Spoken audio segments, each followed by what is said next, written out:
दोस्तों, एक तरफ देश आज आज़ादी के 75 वर्ष पूर्ण होने पर अमृत महोत्सव मना रहा है। उस आज़ादी का जश्न जिस आज़ादी के लिए लाखों क्रांतिकारियों ने अपनी प्राणों की आहुति दे दी, तब जाकर हमें अंग्रेजों से आज़ादी मिली और भारत में लोकतंत्र की स्थापना हुई।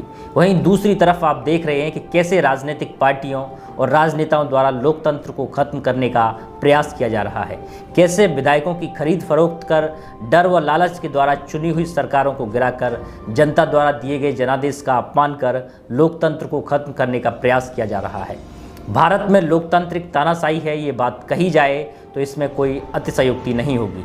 आज फिर बिहार में जो हुआ वो एक बेहतर लोकतंत्र के लिए अच्छा नहीं है। जिस तरह नीतीश कुमार ने भारतीय जनता पार्टी के साथ गठबंधन कर चुनाव लड़ा और नीतीश लगभग 1.5 साल तक भाजपा और जनता दल यूनाइटेड गठबंधन से मुख्यमंत्री भी रहे, लेकिन अब उन्होंने भाजपा का साथ छोड़कर आरजेडी व महागठबंधन के साथ पुनः सरकार बना ली है। इससे साफ दिखता है कि देश में अब राजनेता सिद्धांतवादी की जगह अवसरवादी हो गए हैं और इस तरह के अवसरवादी नेता व सरकारों को गिराना और बनाना लोकतंत्र के लिए बेहद नुकसानदायक है। मैं यहाँ एक और बात स्पष्ट करना चाहता हूँ कि आज बिहार में जो हुआ सिर्फ वही लोकतंत्र के लिए खतरा नहीं है, बल्कि इससे पहले सत्ताधारी पार्टी द्वारा कर्नाटक, मध्य प्रदेश, गोवा और महाराष्ट्र में चुनी हुई सरकारों को गिराकर अपनी पार्टी की सरकार बनाना भी लोकतंत्र के लिए खतरा है। और एक अच्छा पत्रकार होने के नाते, एक अच्छा जागरूक नागरिक होने के नाते हमें इन सभी अनैतिक कार्यों का मजबूती से विरोध करना चाहिए था। लेकिन कर क्या रहे हैं हम लोकतांत्रिक मूल्यों के खत्म होने को सेलिब्रेट कर रहे हैं। हम जनमत का अपमान कर चुनी हुई सरकारों को गिराने व बनाने वालों को चाणक्य और जादूगर की उपमा देकर सम्मानित कर रहे हैं। हम उनके इस घटिया और अनैतिक कृत्य के लिए उनका विरोध करने के बजाय उनको शाबाशी दे रहे हैं और उनका समर्थन कर रहे हैं। इतना ही नहीं, हम ऐसा कर उन्हें अगला टारगेट भी दे रहे हैं कि शाबाश, बहुत खूब, अच्छा किया आपने, मध्य प्रदेश में जनता द्वारा चुनी हुई सरकार गिरा दी, अगली बार महाराष्ट्र की गिरा दो, फिर राजस्थान की सरकार गिरा देना।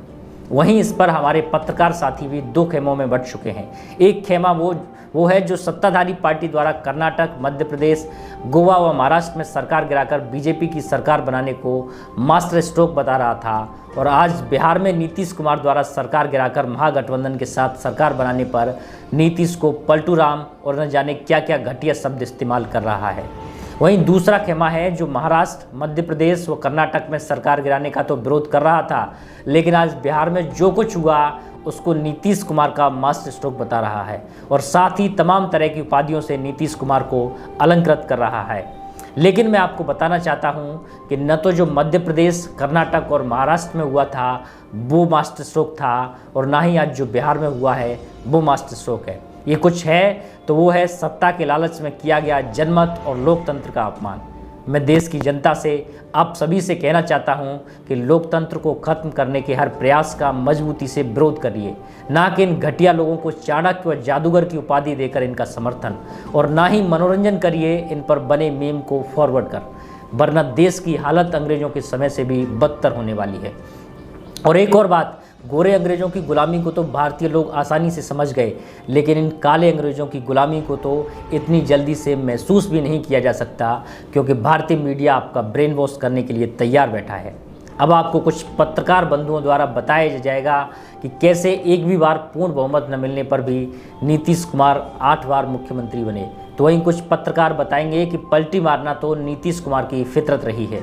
और मैं अपना बताऊं तो मुझे दोनों ही बातों से कोई फ़र्क नहीं पड़ता। मुझे फ़र्क पड़ता है इस बात से कि कौन लोकतंत्र को बेहतर बनाने के लिए कार्य कर रहा है और कौन लोकतंत्र को खत्म करने का प्रयास कर रहा है। मैं बस इतना कहना चाहता हूं कि आज़ादी के 75 वर्ष पूर्ण होने पर भी बिहार की आधी से ज़्यादा आबादी, लगभग 52% आबादी अभी भी गरीबी से जूझ रही है। और ये तो सिर्फ सरकारी आंकड़े हैं, वास्तविकता तो बेहद चौंकाने वाली है। वास्तव में ये गरीबी लगभग 90% होगी, यानी 75 वर्ष में भी बिहार के मतदाता ऐसी सरकार नहीं चुन पाए जो गरीबी को मिटा सके या कम कर सके। इसलिए मैं आपसे कहना चाहता हूँ, खासकर बिहार के लोगों से, कि बिहार में बेहद प्रतिभावान लोग हैं। IAS, IPS की भी संख्या बिहार से ज़्यादा है, फिर भी बिहार की आधी से ज़्यादा आबादी गरीब है, तो एक चिंता का विषय है। और बिहार के मतदाताओं को आत्मचिंतन करने की ज़रूरत है कि ऐसे हालात क्यों बने।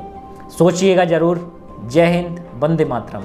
ऐसे ही जनहित के मुद्दों के लिए जुड़े रहिए गोल्डन हिंद के साथ।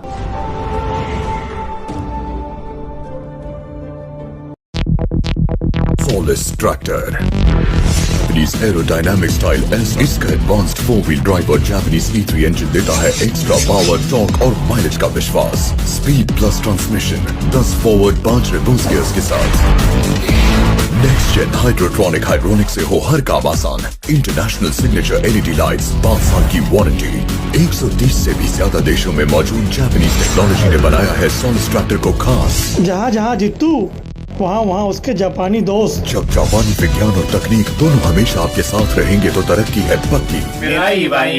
भविष्य की टेक्नोलॉजी आज